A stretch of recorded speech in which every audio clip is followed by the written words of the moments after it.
Très bien, les gays pour Gaza. Cette vidéo est pour vous et pour tout le monde aussi. Si vous voulez rigoler, si vous voulez voir comment l'empathie suicidaire tue des gens. Et les gays pour Gaza ne sont pas des cas isolés. Nous avons aussi les femmes pour l'islam. Un peu comme des poulets pour KFC.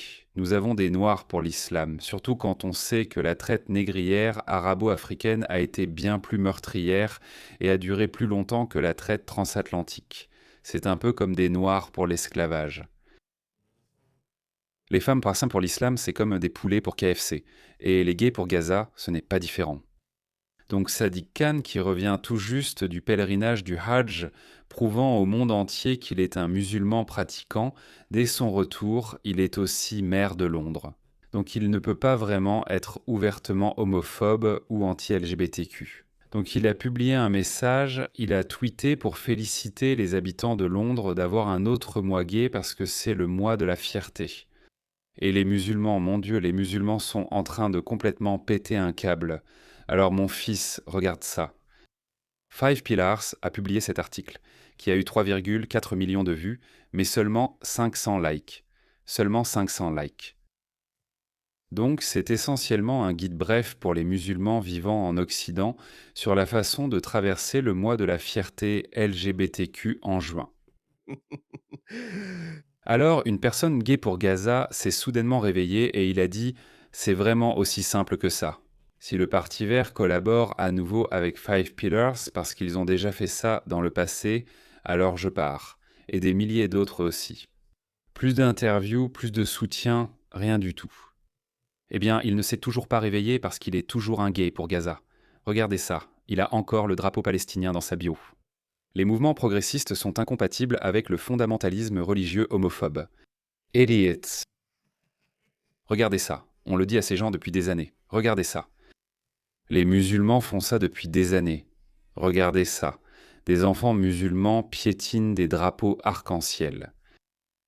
Mais on a toujours des gays pour Gaza. C'est tellement, les gars, c'est juste.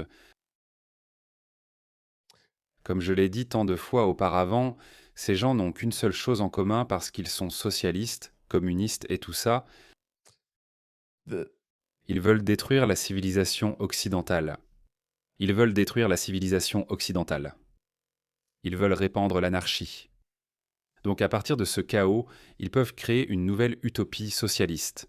C'est la vision du monde des gauchistes. Et les musulmans, de leur côté, veulent créer un califat islamique à partir de ce chaos. C'est tout. Ils n'ont rien d'autre en commun. Regardez cette femme devenue virale sur les réseaux sociaux. Sadiq Khan, tu me laisses perplexe. Comment peut-on passer, il y a à peine quelques jours, du fait de se tenir sur les plaines d'Arafat lors du meilleur jour de l'année, quand Allah est descendu au plus bas des cieux pour écouter les duas du Hajj dont tu fais partie, où je suis sûr que tu as demandé pardon à Allah, je suis sûr que tu as dû exprimer ta gratitude envers Allah, et je suis sûr que tu as dû lui demander sa guidance. Ou peut-être qu'il fait simplement semblant parce qu'il doit satisfaire les musulmans. Il est là genre « Hé, regardez, je suis un musulman pratiquant ». Et en même temps, il doit aussi satisfaire la communauté LGBTQ. Qui est-il? En fait, nous l'ignorons. Honnêtement, je ne sais pas. Je ne sais pas. Je ne pense pas que ce soit un musulman radical. Je ne le pense vraiment pas.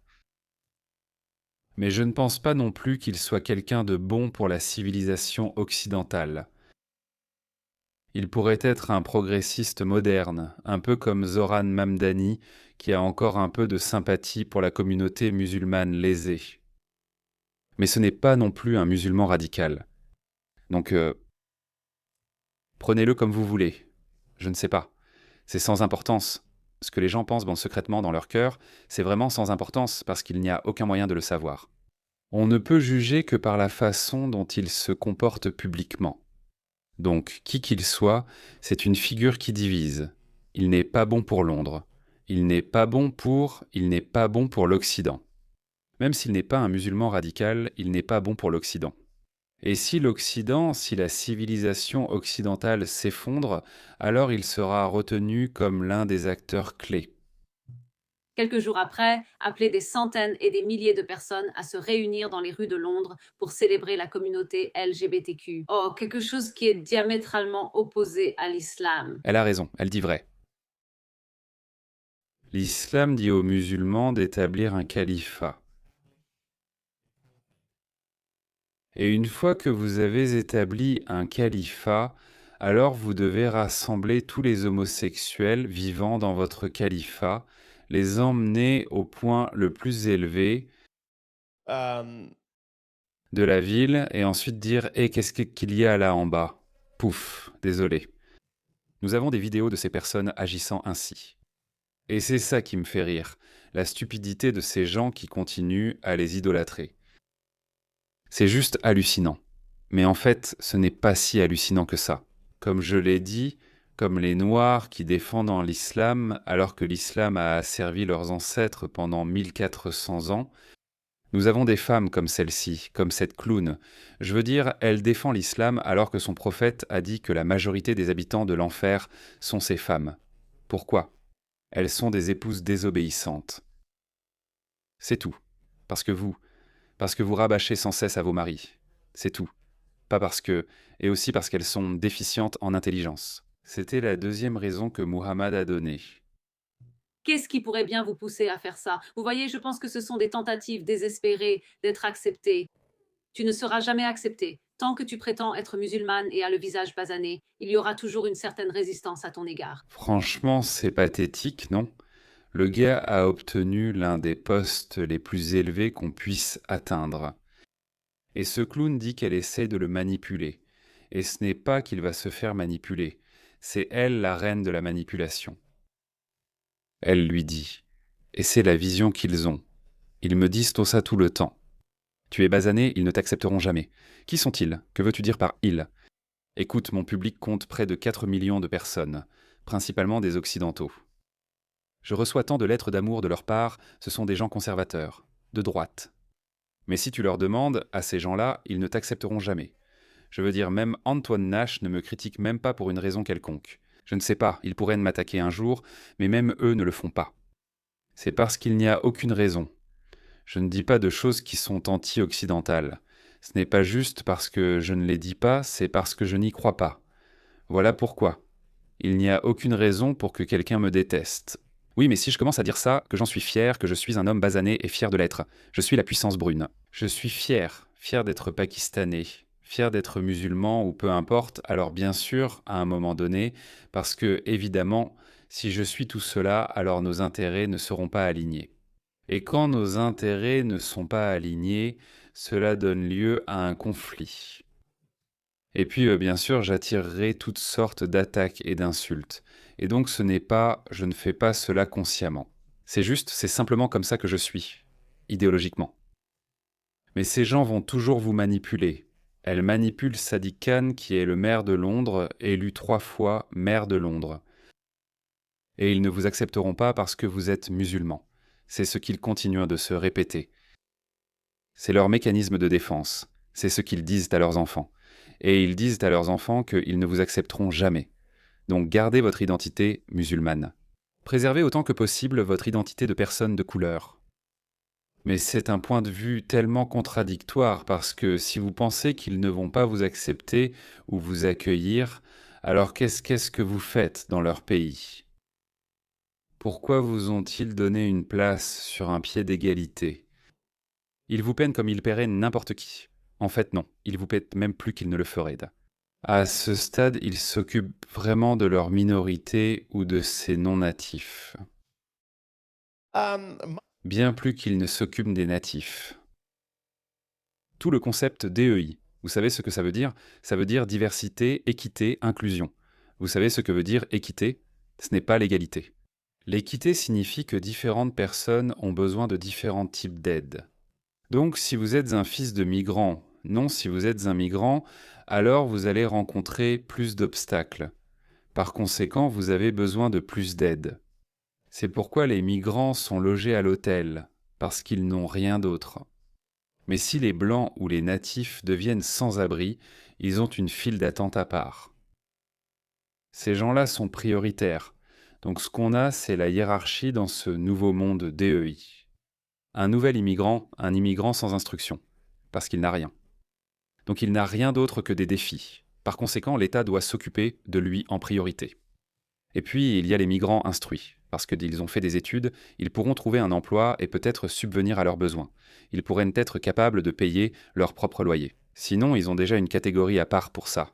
Ensuite, il y a les enfants de migrants comme cette femme. Donc, ils sont un peu plus hauts ou un peu plus bas que les migrants éduqués, puis les migrants non éduqués. Et puis, il y a les natifs qui ont accumulé une richesse générationnelle. Ils sont privilégiés. C'est à cause d'eux que tout le système est truqué en leur faveur. Donc, ils sont tout en bas. En fait, là-dedans, il y a des catégories. Donc, il y a une femme blanche et puis l'homme blanc. L'homme blanc est vraiment au plus bas dans cette philosophie DEI parce qu'il a tout pour lui. C'est un homme. Il est blanc. Il a une richesse générationnelle. Il est éduqué. Il peut aller à l'université et tout ça. Donc il devrait pouvoir s'occuper de lui-même. Mais à l'inverse, vous avez un migrant d'Afrique subsaharienne. Il ne parle même pas anglais. Il n'a aucune compétence. Donc le gouvernement doit investir beaucoup plus en lui avant qu'il puisse devenir un membre productif de la société. C'est ça, en résumé, la DEI. L'équité et l'égalité sont deux mots très différents. L'égalité signifie que nous sommes tous égaux. Je suis et je pense que c'est tellement répandu. C'est tellement pathétique parce que, regardez, quand j'ai déménagé en Australie, je n'avais rien pour moi. J'étais privilégié car mes parents payaient mes frais d'université, soit 10 000 $ par mois. Mais je sais que certains étudiants doivent en faire attention, veiller sur eux-mêmes, s'occuper d'eux-mêmes. Je ne m'attendais pas à recevoir de paiement de la CAF ni à aucune aide sociale. À l'époque, il n'y en avait pas pour les non-citoyens australiens. À cette époque, il n'y avait ni DEI ni équité. On pourrait dire que j'étais désavantagé, mais en même temps, ça m'a forcé à faire quelque chose, tu sais, pas deux emplois en même temps, parce qu'on avait encore le droit. Donc j'avais un travail, j'allais à l'université pendant la journée et ensuite je faisais le service de nuit dans une station-service. Avant ça, j'ai travaillé chez Mayer. Pendant une période, j'avais 2 emplois, mais je n'avais pas le droit de travailler plus de 20 heures par semaine, sinon je risquais de compromettre mon visa étudiant. Donc tout cela se passait. Et en fait, ces choses-là te poussent à changer ta situation, à en faire quelque chose et à réussir. L'Amérique est pleine de ces histoires de réussite où des gens viennent s'installer en Amérique ou dans un nouveau pays et doivent repartir de zéro. Donc il n'y a rien de mal à cela. Mais ce DEI en fait décourage le travail acharné. Et tu as ces situations. Et au bout du compte, tu vois, c'est ça la partie drôle. C'est aussi la partie la plus triste de tout ça. Donc même si tu fais tout pour eux, tu manipules tes propres gens, tu les mets en bas de ta liste de priorités, tu fais tout pour ces personnes et ils te détestent quand même. C'est ça la partie triste. Peu importe les principes de l'islam auxquels tu renonces dans le processus. Honnêtement, c'est frustrant pour nous autres. Quand des gens comme toi, dans des lieux publics, font comme si des valeurs diamétralement opposées à l'islam étaient acceptables pour nous, cela embrouille les gens sur ce que les musulmans tolèrent ou ne tolèrent pas. Donc ils veulent que Sadiq Khan, qui est le maire de Londres, qu'il devienne complètement homophobe comme sa religion l'exige. Et en fait, je veux vraiment que cela arrive. Pour être honnête, c'est vraiment ce que je veux, parce que cela les exposerait, ce qui est une bonne chose. Je veux vraiment que cela arrive. Mais s'il faisait ça, alors, bien sûr, je pense que ce serait un énorme signal d'alarme pour tous les progressistes. Je pense, enfin, en fait, je ne sais pas. Mais ce sera certainement très intéressant de voir comment les progressistes, les soi-disant progressistes, vont réagir. Parce que bien sûr, on va rire, on va regarder. Ce sera comme «Ah, les gars, on l'a eu. Ah, vous vous amusez maintenant?» On fera ça bien sûr comme il se doit. Mais ce serait intéressant. Ce sera très intéressant de voir comment ça va se dérouler. Mais bon, écoute, il y a un côté positif à ça. J'ai dit ça il y a de nombreuses années quand il y avait une Danoise ou une Finnoise. Non, je crois qu'elle était danoise. Il y avait une femme danoise, musulmane. Elle était en fait une Danoise blanche. Je crois qu'elle était à moitié danoise, à moitié musulmane. C'est peut-être pour ça qu'elle est devenue musulmane. Elle a été la première femme imam. Cela s'est passé il y a de nombreuses années, il y a environ 10 ou 15 ans. Et j'ai dit, tu sais quoi? C'est possible parce qu'une fois que tu commences à intégrer des blancs dans ta religion médiévale, il est tout à fait possible que ces blancs apportent leurs valeurs libérales et qu'ils contaminent aussi l'islam. Donc c'est tout à fait possible. Donc après cela, nous avons vu des imams gays, des femmes imams, des musulmans très libéraux, des musulmans qui disent qu'il faut libéraliser l'islam. Donc c'est aussi une possibilité. Donc tu sais, Quand les musulmans célèbrent la conversion de personnes blanches, ils ne gagnent pas toujours parce que beaucoup de ces personnes blanches, quand elles lisent dans les petits caractères, elles se disent « Mais c'est quoi ce délire ?» Nous quittons l'islam. Mais beaucoup d'entre eux libéralisent aussi l'islam. Donc, c'est une mauvaise nouvelle pour l'islam et pour ces musulmans, le genre de musulmans que je t'ai montré. Comme celle-ci, regarde cette femme. Regarde cette femme, elle a fondé une mosquée gay. Il y a de la musique, donc je ne peux pas la diffuser. Elle s'est convertie à l'islam et a apporté un exemplaire du Coran. Elle agite le drapeau arc-en-ciel dans une mosquée.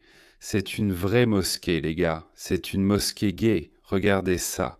C'est un tapis de prière. Donc on ne sait jamais. On ne sait jamais. Et tu sais quoi? De toute façon, c'est hilarant. C'est drôle. Alors, est-ce que tu voudrais que les gays pour Gaza libéralisent l'islam? Moi, je ne me soucie pas vraiment de l'islam. Je ne pense pas que l'islam va gagner. Oui, ils ont fait beaucoup de coups en douce, mais ce sera sûrement intéressant. Qui sait? Qui sait comment l'islam va sortir de tout ça? Quand l'affrontement final commencera, j'espère et je crois qu'ils vont perdre. En conséquence, beaucoup de gens devront quitter l'Occident. Vraiment beaucoup. Je veux dire énormément. Cela arrivera parce que la civilisation occidentale, collectivement, arrivera à la conclusion que « Hé les gars, regardez, on a essayé le multiculturalisme. Nous avons essayé d'accueillir tout le monde, mais ils nous ont quand même détestés. Et regardez, nous venons de traverser une guerre civile et ça n'a pas marché. Maintenant, c'est à vous de partir. C'est à vous de partir. » Donc cela va arriver. Alors quand cela arrivera, je ne sais pas comment la communauté musulmane va réagir ou s'en sortir. Bien sûr, il y aura une frange de musulmans éclairés qui diront « Eh les gars, regardez ce que nous avons fait. Nous crions « La charia au Royaume-Uni ». Nous prononcions ces prêches haineux et ouverts contre la population locale dans leur propre pays. Certains responsables religieux disent déjà « Regardez, nous ne faisons pas les choses correctement. Nous créons, nous avançons vers un affrontement que beaucoup de musulmans ne veulent en réalité pas. Beaucoup de musulmans ne le veulent pas. Mais vous savez, quand les éléphants se battent, c'est l'herbe qui souffre. Mais il y aura alors une autre partie des musulmans, un autre côté radical qui ne disparaîtra jamais, qui va redoubler d'efforts et qui dira « Voyez, ces infidèles, ils continueront à manipuler l'Occident même lorsqu'il se défend, un peu comme ils le font avec Israël. » C'est pourquoi j'aime Israël et je soutiens Israël, parce qu'Israël sait à quoi il a affaire. Si vous ne voulez pas, c'est trop tard pour nous. Un affrontement massif est certain et imminent, probablement d'abord au Royaume-Uni.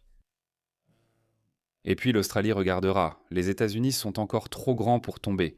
Donc les États-Unis sont trop grands pour tomber. Mais les États-Unis vont aussi jeter de l'huile sur le feu. Il y a beaucoup d'Américains patriotes. C'est pour ça que j'aime les États-Unis. On voit déjà cela se produire au Texas, en Floride et dans de nombreux endroits aux États-Unis. Et bien sûr, il y a l'équivalent de Londres aux États-Unis, qui est New York. Donc New York va devenir beaucoup plus islamisé, ce qui va mettre en colère et exaspérer beaucoup d'Américains, ce qui va accélérer le retour de bâton contre l'islam. Donc, mais s'il y a un endroit où cela pourrait vraiment très mal tourner, alors je pense que ce sera soit la France, soit le Royaume-Uni, où il y aura un affrontement. Il pourrait y avoir certains pays où il pourrait en simplement tomber. Par exemple, à Vienne, 44% des élèves dans les écoles primaires, 44% sont musulmans. Ils portent des noms musulmans. 44%. Donc, à un certain moment, disons que lorsque ces élèves de l'école primaire deviendront adultes, dans cette génération, 44% d'entre eux seront musulmans. La génération suivante serait encore plus nombreuse, sauf changement radical. Ainsi, certains pays pourraient s'effondrer en silence, sans combat. Mais je ne pense pas que cela va arriver avec le Royaume-Uni et la France.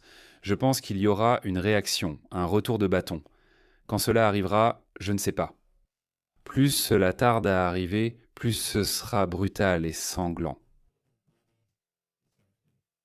Eh oui. Eh bien, on a essayé de prévenir. On a essayé de prévenir, les gars.